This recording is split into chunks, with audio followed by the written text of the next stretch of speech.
এক লোক এক বুজুর্গ ব্যক্তিকে জিজ্ঞেস করলো, হুজুর, আল্লাহ তাআলা বলেছেন রোজাদারের পুরস্কার তিনি নিজের হাতেই দেবেন। এই জিনিসটা আমার বুঝে আসলো না।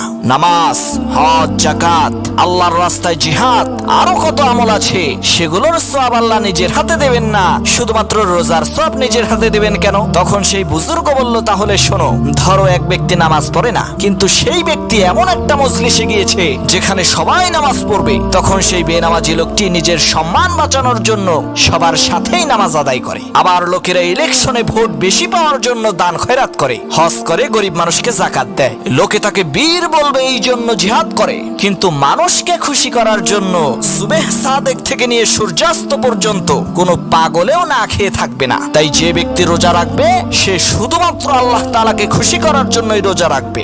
এই কারণে আল্লাহ তাআলা রোজাদারের পুরস্কার নিজের হাতেই দেবেন।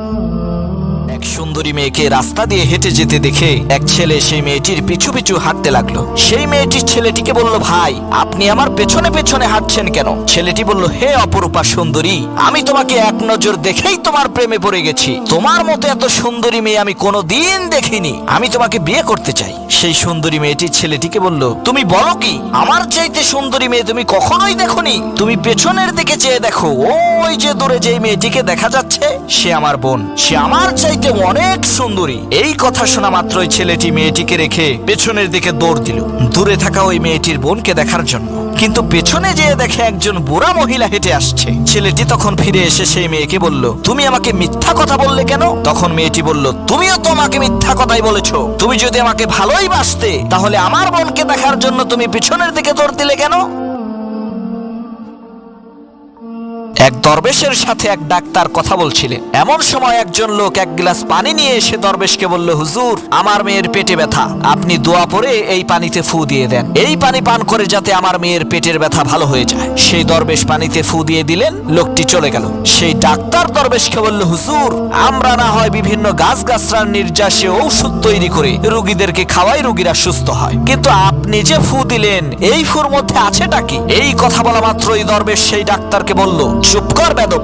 দরবেশের এই ধমক শুনে ডাক্তারের হাস্যোজ্জ্বল চেহারা কালো হয়ে গেল। দরবেশ তখন বলল, শোনো ডাক্তার, আমি তোমাকে শুধু বেয়াদব বলেছি, তাই তোমার হাস্যোজ্জ্বল চেহারা কালো হয়ে গেছে। যদি এই সাধারণ ধমকের মধ্যে এত পাওয়ার থাকে, তাহলে আমি যে আল্লাহর কালাম পড়ে ফু দিয়েছি, আল্লাহর কালামের মধ্যে কি কোনো পাওয়ার নাই?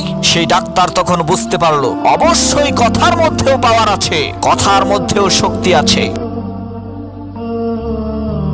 এক দরবেশকে এক লোক অযথাই গালিগালাজ করত। যতবার সেই লোকটি দরবেশকে গালি দিত, দরবেশ ততবারই সেই লোকটির বাসায় কিছু টাকা পাঠিয়ে দিতেন। দরবেশের এই রকমের উদারতা দেখে সেই লোকটি অবাক হয়ে বলতে লাগলো, সর্বনাশ, আমি দরবেশকে গালি দেই আর দরবেশ আমার জন্য টাকা পাঠায়। এই রকম একটা ভালো মানুষকে আমি আর কোনোদিন গালি দেব না। সেই লোকটি দরবেশকে গালি দেয়া বন্ধ করে দিল। আর এদিকে দরবেশও সেই লোকটির বাড়িতে টাকা পাঠানো বন্ধ করে দিল। লোকটি একদিন দরবেশকে জিজ্ঞেস করলে, হুজুর, আপনি আর এখন আমার বাড়িতে টাকা পাঠান না কেন? দরবেশ তখন বলল, শোনো মিয়া, যখন তুমি আমারে গালি দিতা তখন তোমার নেক আমলগুলো আমার আমলনামায় জমা হতো, আর আমার গুনাহগুলো তোমার আমলনামায় চলে যেত। বিনা পরিশ্রমে আমি অনেক সওয়াব পেয়ে যেতাম, যার কারণে খুশি হয়ে গালি দেওয়ার পারিশ্রমিক হিসেবে তোমার বাড়িতে কিছু টাকা পাঠিয়ে দিতাম। এখন তো তুমি আমাকে গালিও দাও না, আমার সওয়াবও হয় না, এই কারণে আমিও আর তোমার বাড়িতে টাকা পয়সা পাঠাই না।